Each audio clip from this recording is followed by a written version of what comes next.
Baldwood presents Murder in Venice, written by T.A. Williams and read by Simon Mattox. Chapter 1. Monday morning. That Monday started off pretty much the same as any other Monday, until I received a phone call. It came as I was sitting at a table outside a little cafe just on the edge of Florence's Centro Storico, enjoying an espresso before heading back to the office. It was only 10 o'clock in the morning, but the temperature was already soaring. July in Florence can be very, very hot, and the presence of tens, if not hundreds of thousands of tourists in the city didn't make things any easier.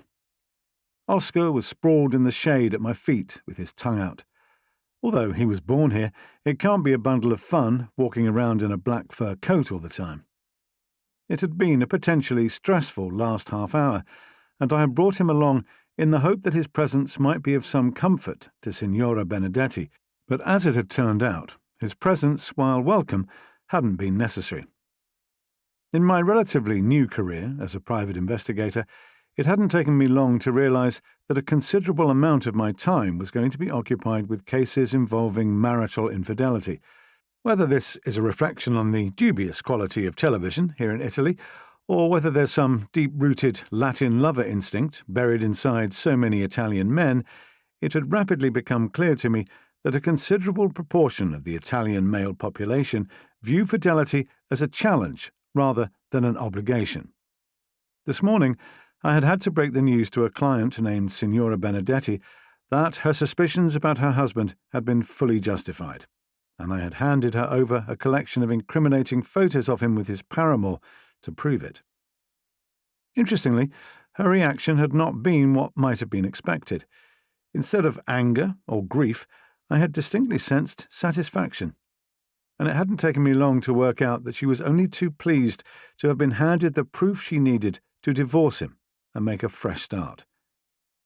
It was as I sat and sipped my scalding hot coffee that the call came through. To my considerable surprise, I saw that it was from Selina. Selina Gardner was one of the most famous and recognizable faces and bodies in the world. She was an acting superstar who had appeared in countless movies and could rightly be considered as at the pinnacle of her profession, a true Hollywood icon. I had met her almost 2 years earlier when she had been in Florence making a movie, and I had helped the local police track down a delusional killer intent on stopping production of the film by any means, including murder. I hadn't heard from her since then, and I hadn't expected to. She inhabited a very different world from my own, so my curiosity was immediately aroused by the call. "Hi, Selina. Long time no speak. Dan, darling, how wonderful to speak to you." Her voice was like warm caramel, and in spite of my being in a very happy relationship with my fiancée Anna, I still felt a thrill. Of course, I reminded myself, she was an actor, and turning on the charm was second nature to her. Still, I had to admit that she did sound genuinely pleased to speak to me. "First things first, have you married Anna yet?" I couldn't help smiling. 2 years ago, it had been her matchmaking that had thrown Anna and me together. "Not yet, but I've asked her to marry me, and she said yes." I heard her give a happy chortle. "I knew it! I said you were perfect for each other, didn't I?"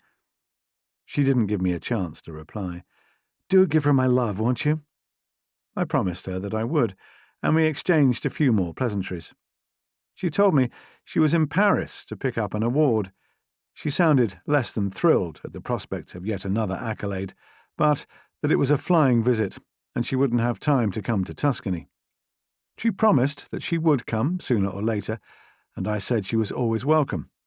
All the while, wondering what had made this cinema legend decide to contact a mere mortal like me, it wasn't long before she satisfied my curiosity.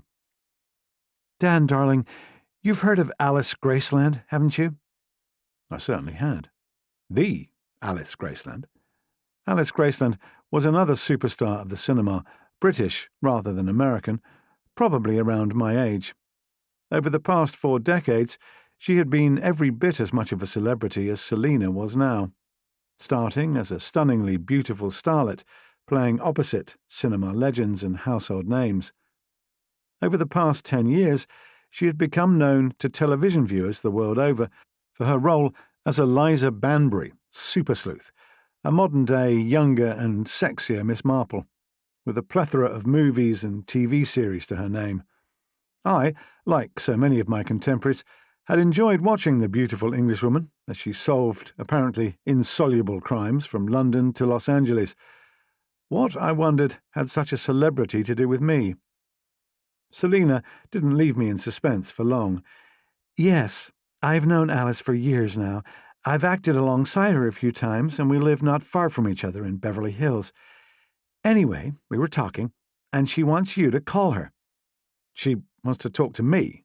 She knows who I am. She does now. Wow. My mind was racing. Why me? Could it be my books? All my life, I dreamt of becoming a published author, and now, since giving up my job as a detective chief inspector at Scotland Yard 3 years earlier, I had finally found the time to write a couple of whodunits, and, to my amazement, had had the great good fortune to find a publisher prepared to publish them. The books were selling pretty well, but I hadn't realized that my fame might now have extended to Hollywood. Did she say why she wants me to call her? Thoughts of a possible movie contract flashed through my head. Might this mean that my books might end up being turned into films? Selina's answer wasn't what I was expecting. She's having a party, and she wants to invite you. She wants me to come to her party. I couldn't believe my ears. I felt a movement at my feet, and I glanced down to see Oscar staring up at me with a concerned look on his face. I reached down and gave his ears a reassuring scratch, as Selina replied, "It's not just a social call. She asked me to ask you to call her as soon as possible on a matter of importance." My mind was racing. Importance to whom? To her or to me? I felt a wave of excitement shoot through me as Selina rattled off Alice Graceland's phone number, and I realized as I wrote it down that it was an Italian number. Presumably this meant she was here in the country. Might I even get to meet this legendary star? Selina and I chatted a bit more before she blew me a couple of kisses, and the call ended, leaving me intrigued to find out why Alice Graceland, the Alice Graceland, wanted to talk to me. I set the phone back on the table and looked down at Oscar. Aware that he was being observed, he started thumping the end of his tail softly against the ground, and I took this as a sign of interest.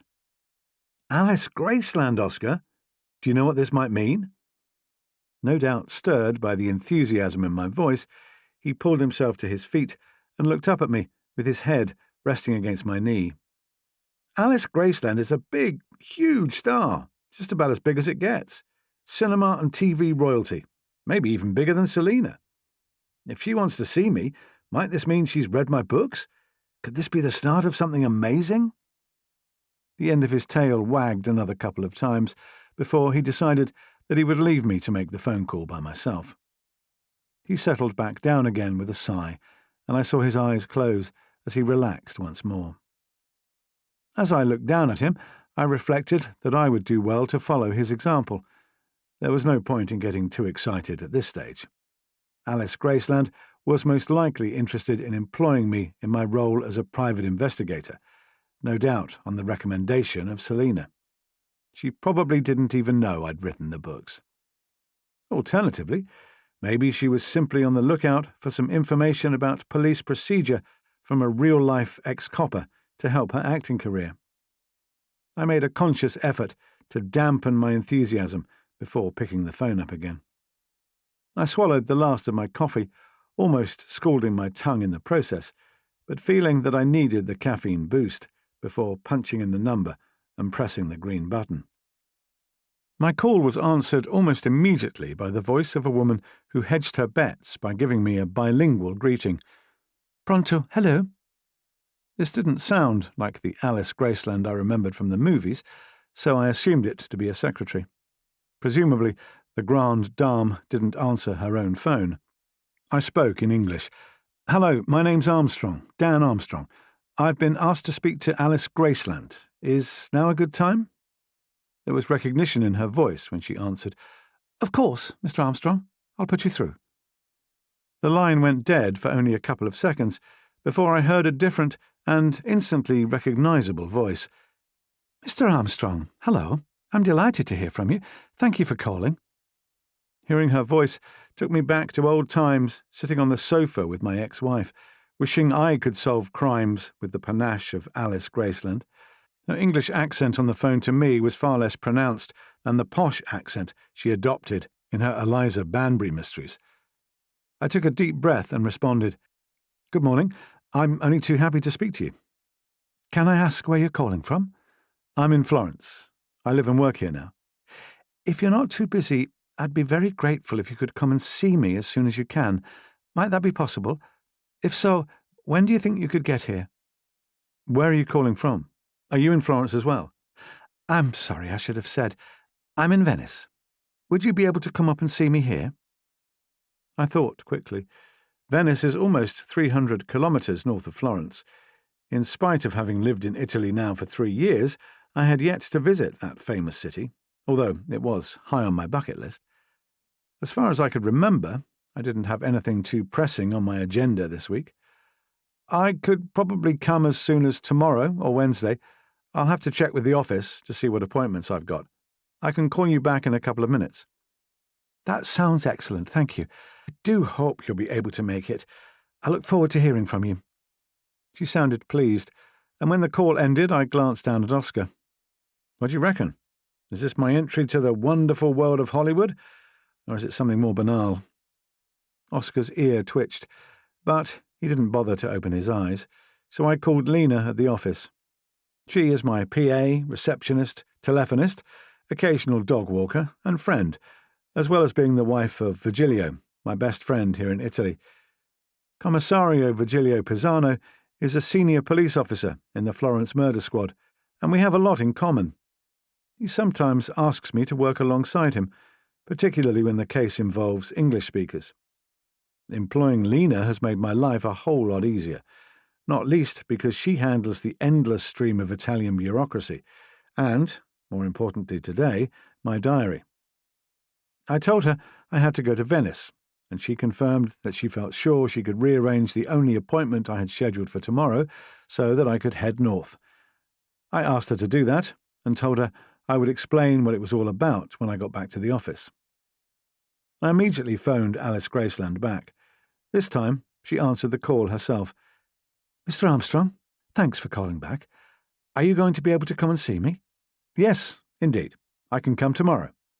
That's excellent. She sounded delighted, and my spirits rose some more. Give me your email, and I'll get my PA to send you a train ticket. I was tempted to tell her that I might consider driving, but in fairness, this would involve 3 hours on the road each way, so maybe the train was the sensible option. I dictated my email and was about to ask for her address in Venice when she surprised me. I'll send my PA to collect you from the station. How will I recognize him or her? I heard an amused note in her voice. You're the private investigator, DCI Armstrong. You'll work it out. I set down my phone on the table with mixed feelings. On the one hand, I was intrigued and excited at the prospect of meeting such a big-name actor, and in spite of my best efforts to temper my expectations, I couldn't help wondering whether this might presage some major step forward in my literary career. However, I told myself firmly that she almost certainly wanted me in my capacity as a private investigator. I called Anna to give her the news, and she sounded fascinated. When discussing our forthcoming wedding over the past weeks, since I had popped the question, and she had said yes, she and I had even toyed with the idea of slipping away for a quiet wedding in, of all places, Venice. But that was still in the melting pot. Considering that she had been born and bred in Florence and was immensely proud of her hometown, I had been surprised to hear her describe Venice to me as the most amazing city in the world. In view of her love of the city, I asked her if she wanted to come with me the following day. I suggested that she could take Oscar for a walk around the amazing city and look for possible wedding venues while I had my meeting with the famous actor, but She had no hesitation in refusing. "Venice? In the middle of July? You must be joking. If you think Florence is crowded at the moment, you can double or treble that for Venice. Here at least there are lots of streets for the tourists to wander around. But in Venice, the main roads are canals, and many of the streets are little more than narrow walkways. Poor Oscar would probably be trampled underfoot, and I wouldn't do much better. No, you go and see your Hollywood icon, and I'll stay here and look after Oscar. But don't say I didn't warn you about the crowds." Oscar and I exchanged glances. I would be sorry not to have him with me. He's pretty much a permanent fixture at my side these days, but I knew Anna was right. Besides, she would spoil him rotten in my absence, and that would suit him down to the ground. Chapter 2. Tuesday morning. Next morning, I caught the 9:20 Frecciarossa high-speed train to Venice. I was impressed to find that Alice Graceland's PA had booked me tickets in business class rather than normal second class, and I had to admit that the journey was a lot more comfortable and relaxing than it would have been in my Volkswagen minivan. I spent some of the journey checking out Alice Graceland on the internet. I had imagined her to be a year or two older than me, and I was almost right. She was, in fact, 4 years older, making her 62, almost 63. She had been born in the 60s, and her breakthrough into the movie business had come when she was discovered in a talent show in Blackpool at the age of just 16. From then on, the trajectory of her career had been ballistic, and her Wikipedia page listed a dazzling array of awards she had won, from Emmys to Oscars. There were numerous photos of her, and I could trace her right back to her early roles as a clueless, if gorgeous, teenager in saucy UK comedies, to more serious and, inevitably, more challenging roles in the following years after she had made the transition to Hollywood and international stardom. She had married in her 40s, and this had lasted for 10 years or so, but had come to a premature end 11 years ago when her husband had suddenly died of heart failure. Many of the photos showed her in the company of the biggest Hollywood personalities, and I found my hopes for my career soaring once again. Could it be that she was about to introduce me into that high-octane world? Was this the start of something big? I did my best to temper my expectations, but I was in a state of considerable anticipation by the time I got to Venice.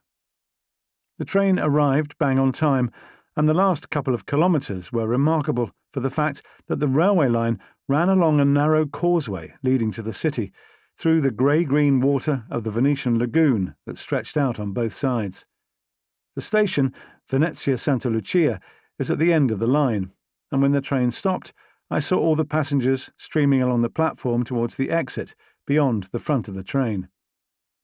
As for working out how I would recognise Alice Graceland's PA, who was supposed to be meeting me, in fact, hadn't been difficult. It would be up to them to recognise me. My carriage and seat number had been clearly marked on the e-ticket she had emailed to me. In consequence, it came as no surprise to find a young woman waiting on the platform for me when I climbed down from the train. Presumably, she had been given my description, or shown my photo, and had been primed. She stepped forward and held out her hand. "Mr. Armstrong, welcome to Venice." I recognised her voice as that of the person who'd fielded my first call to Alice Graceland the previous day. She looked as if she was in her mid-20s, and she had a friendly smile on her face. I felt sure that Oscar would have given her his seal of approval. He likes the ladies. We shook hands, and she introduced herself. "My name's Mary Stevenson. I'm Miss Graceland's PA. I hope you've had a comfortable trip." Her accent was educated Southern English, maybe home counties. I assured her that the trip had been excellent, and we joined the stream of people, all heading towards the exit. As we walked, I asked her how long she'd been working for Alice Graceland, and it turned out that she was very new to the post. "I started exactly 1 month ago. I love Venice, but I must say I hadn't expected it to be quite so hot." In true English tradition, we talked about the weather, and I told her that Florence was equally oppressive at this time of year. We made our way out through a collection of shops at the end of the platform until we emerged through the glass doors of the crowded entrance hall into the full force of the sun, blazing down from a cloudless sky. I reached for my sunglasses, and had to agree with her that Venice was every bit as hot as Florence, maybe even more so today. Like many of the people emerging from the station, I found myself pausing on the brick-paved piazza to take in my surroundings. It felt somehow surreal to be only a few steps from the high-tech 21st century technology behind us, and yet to be instantly immersed in a scene that probably hadn't changed very much in the last 500 years. Directly in front of us, the paved area ended at the edge of a broad canal with, bizarrely, what looked like a refuse truck transplanted into a barge, chugging past between no fewer than 3 green and white passenger ferries. Mary glanced across at me. "Seeing as you live in Italy, I suppose you've been here lots of times before?" I shook my head. "It's on my must-see list, but this is the first time I've been here. You'll have to forgive me if I take a moment or two to get my head around what I'm looking at." She smiled again. "Like I say, I've been here for a month, but I still find it the most amazing place. Just think, boats instead of cars, canals in place of roads, ferries instead of buses. It takes a bit of getting used to." And it did. Doing my best to ignore the crowds of people milling around, almost all of them tourists, as far as I could see, I let my eyes roam over the scene that had opened up in front of me. The canal was wider than I'd expected, easily as wide as a 4-lane highway, and it was lined with predominantly pink, cream and ochre-coloured buildings, not one of them identical to its neighbour. Directly in front of me was an impressive old church, capped with a bulbous dome and with massive stone pillars at the front. As my eyes gradually became more accustomed to the scene, I realised that, as well as the bigger vessels, the canal was full of smaller boats of all sizes, and even a pair of shiny black gondolas, expertly sculled by gondoliers in their trademark striped tops and straw boaters. "Diego is just down there." Mary's voice interrupted my observations. I followed the direction of her pointing finger with my eyes and saw an impeccable shiny wooden launch waiting at the bottom of the steps, leading down to the water's edge, bobbing gently up and down as the wakes of the bigger vessels sent little waves across the water. It looked as though we were going to be travelling in style. Mary led the way, and we both stepped aboard, while Diego expertly kept the boat in position alongside the quay. As soon as we were both on board, I heard the engine pick up, and he headed out to join the flotilla of other vessels on the canal. Although there was a cabin with red velvet cushions on the seats, Mary and I both opted to stand outside in the open at the stern and admire the view. Mary helpfully gave me a running commentary as we chugged down the canal, under bridges and past sumptuous buildings, each one more intricate and amazing than the next. "This is the Grand Canal. As you probably know, Venice is made up of a number of islands, and the Grand Canal bisects the main part of the city. We're heading south now, and our journey takes us past some of the most famous sites in the world." Still somewhat dazed by the overwhelming sense of history that Venice had inspired in me, I reluctantly dragged my mind back to the present. "Where exactly are we going?" "We're on our way to Miss Graceland's home, at least one of her homes. She also has a house in California and a flat in London. I haven't been to either yet, but she tells me she's planning to spend much of her time here nowadays. There's a strict speed limit all over the lagoon, so it'll take us about 20 minutes to get to the Swan's Nest." "That's the name of her house." I gave her a grin. "That doesn't sound very Italian." Her face crinkled into a smile. "That's what she calls the place where she lives. Miss Graceland hardly speaks any Italian, so it's easier for her in English. Her home is quite something, so I won't spoil the surprise by telling you anything more about it for now." "That sounds intriguing. I look forward to seeing it. What about your Italian? Do you speak it?" "I'm pretty fluent." Just in case I might have any doubts on this score, she continued, in far better Italian than mine, "My mum was Italian, and although I was born and brought up in the UK, she always spoke to me in Italian, so I couldn't help learning it." I nodded approvingly. "Complimenti. By the way, I note that you refer to your employer as Miss Graceland. Is that what she prefers to be called?" She reverted to English. "Yes, she prefers Miss Graceland. I imagine she'll want you to address her in the same way." After this, she continued to reel off the names of the principal sites as we made our way down the canal. The waterway was wider down here, certainly every bit as wide as a 6-lane autostrada, and it needed to be. I lost count of the number of boats of all shapes and sizes that we passed on the way, and I realised that Mary was right. What we were travelling along was in fact Venice's main street, that just happened to be made of water rather than tarmac. As well as ferries, gondolas, launches, and other boats carrying passengers, there were more utilitarian vessels piled high with goods destined for the city's shops, police launches decked out in the same blue and white colours as normal squad cars, and an ambulance boat equipped with a flashing blue light. Instead of having drives or garages, the houses lining the canal had hefty posts the thickness of telegraph poles planted in front of them, where boats could moor up alongside wooden jetties leading into the properties. The tops of the posts were painted in a range of different colours, no doubt to help the postman when he did his rounds in yet another boat, and I did my best to come to terms with this unique aquatic environment. As we passed under the Rialto Bridge, I could see from the mass of figures up there that it was absolutely packed with humanity, as were all the narrow lanes and streets that appeared from time to time between the magnificent palazzi. I spared a thought for Oscar. It looked to me as if Venice was no place for a dog. We had been travelling for 10 minutes already, and I still hadn't spotted a single green open space. Yes, Oscar would have loved the water, although I did wonder how clean it could be with so many buildings and people surrounding it. But I had the feeling I would struggle to find him somewhere to run around if he were to accompany me next time I came here. For humans, on the other hand, as long as they didn't mind crowds, it was a stunning place. Mary continued to produce place names for me until we reached what looked like an intricate wooden bridge spanning the canal. "That's the Galleria dell'Accademia over there, to the right." She pointed ahead, through the arch of the bridge. "I visited the gallery last week, and it's packed with masterpieces by some of the most famous Venetian artists of all time, like Titian and Canaletto."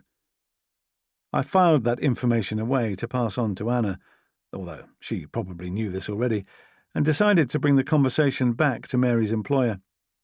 "Does Miss Graceland give you some decent time off?" She nodded. "I certainly can't complain about my working hours." The way she said it, I got the feeling she might have complaints about other aspects of her job. I didn't spend 30 years as a detective for nothing, so I gave her a gentle push. "What's it like, working for such a cinema legend?" A shadow flitted across her face for a fraction of a second before she replied with an air of assumed positivity, "It's an amazing opportunity for me. I've just finished a doctorate in media studies. My thesis was on powerful female figures of TV and cinema. As you can imagine, Miss Graceland is one of the most significant. Like I say, it's a terrific opportunity." Her voice tailed off a bit at the end, and I couldn't help giving her another prompt. "A terrific opportunity, but? Is the job maybe not quite what you were expecting? Is Miss Graceland not what you were expecting?" Her cheeks flushed, and for a moment I thought she was going to give me an honest answer. But then she just produced a little smile. "I'm not sure what I was expecting, really, but she's been very kind to me, and it's a real privilege being able to work with an actor of her stature." I didn't blame her for her reticence. She didn't know me from Adam, and if she had opened up to me about any doubts, she had no way of knowing whether I would go running to her employer to pass on the information. I smiled back and transferred my attention to a gondola that emerged from a very narrow side canal and glided sedately directly across the Grand Canal, somehow managing to avoid being bulldozed out of the way by the succession of far bigger vessels travelling up and down. I filed Mary's hesitation away for future reference. It sounded as though Alice Graceland maybe wasn't the easiest of employers, but I had heard enough about spoiled Hollywood stars not to be surprised by this.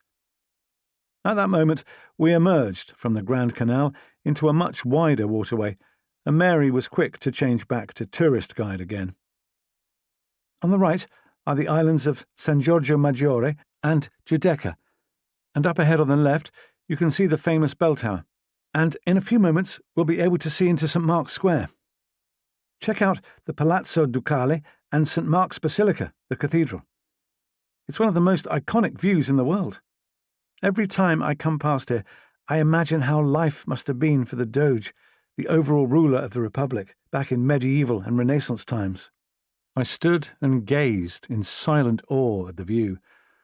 All along the quayside to our left, there were glossy black gondolas moored against wooden posts, while behind them was a symphony of white stone buildings with countless columns, arches, statues, domes and spires. Towering above everything was the red, brick-and-white marble campanile, with a golden Archangel Gabriel at the very top, but with the winged lion, the symbol of Venice, proudly displayed at the top of the facade, not far below the angel.